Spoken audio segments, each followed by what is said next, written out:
देश भर में जमीन पर कब्जा जमाने वाले भूमाफियाओं का आतंक अभी भी कम नहीं हुआ है। आज भी कई इलाके या शहर ऐसे हैं जहां जमीन पर अवैध तरीके से कब्जा करने वाले माफियाओं, जिन्हें भूमाफिया कहा जाता है, इनका आतंक फैला हुआ है, जो गरीबों और मजबूरों साथ ही सरकार की जमीन पर भी कब्जा करके अपना अवैध साम्राज्य लगातार फैला रहे हैं।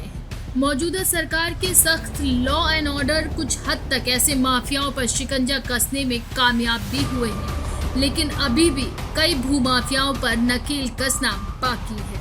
लेकिन जिन भूमाफियाओं की आज हम बात करने जा रहे हैं, उनके सामने सख्त लॉ एंड ऑर्डर भी ढीला पड़ जाता है। इन भूमाफियाओं के नामों की लिस्ट में इस वक्त पतवाड़ी गांव की गीता यादव, वेदपाल यादव और अजय यादव का खौफ बना हुआ है।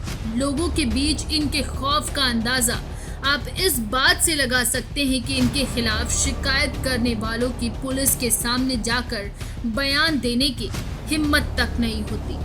लेकिन गौतम बुद्ध नगर के जिलाधिकारी ने भूमाफिया घोषित करते हुए पति पत्नी और उनके पार्टनर पर बड़ी कार्रवाई की है। जिलाधिकारी ने आदेश देते हुए कहा कि वेदपाल यादव, उनकी पत्नी गीता यादव और वेदपाल यादव के पार्टनर अजय कुमार को भूमाफिया घोषित किया गया है। तीनों पर कार्यवाही दादरी के सहायक पुलिस आयुक्त और उप जिलाधिकारी की सिफारिश पर है। जानकारी के मुताबिक वेदपाल और गीता और इनके पार्टनर ने ग्रेटर नोएडा से गाजियाबाद और देहरादून तक लाखों अरबों की सरकारी गैर सरकारी जमीन को अपने कब्जे में ले रखा है। दरअसल 28 अगस्त 2024 को जिला स्तरीय भूमाफिया टास्क फोर्स की बैठक की गई थी, जिसमें इन सभी माफियाओं को भूमाफिया घोषित करने पर मुहर लगाई गई। तीनों भूमाफिया ग्रेटर नोएडा वेस्ट की पतवाड़ी गांव के रहने वाले हैं। जिला प्रशासन की तरफ से तीनों माफियाओं पर कड़ी कानूनी कार्यवाही करने के आदेश दिए गए हैं और भूमाफिया पोर्टल पर इन सभी के नाम शामिल किए जाने को कहा है।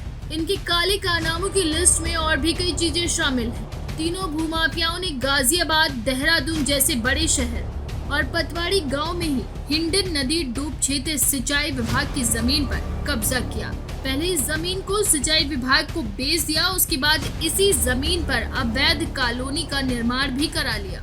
इसके साथ ही ग्रेटर नोएडा वेस्ट में विकास प्राधिकरण की जमीन पर भी अवैध निर्माण कराया गया, जिसमें ग्रेटर नोएडा अथॉरिटी को करोड़ों का नुकसान झेलना पड़ा।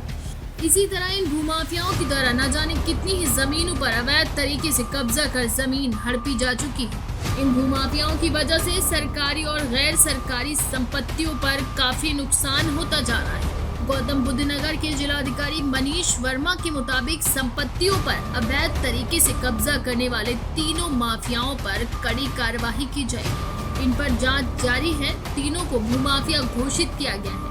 गैंगस्टर एक्ट के तहत वेदपाल यादव, उनकी पत्नी गीता यादव और पार्टनर अजय कुमार पर कानूनी कार्यवाही की जाएगी। इन भूमाफियाओं पर सरकार की ओर से और किस तरह कार्यवाही की जानी चाहिए, इस पर आप अपनी राय कमेंट बॉक्स में हमसे जरूर साझा करें।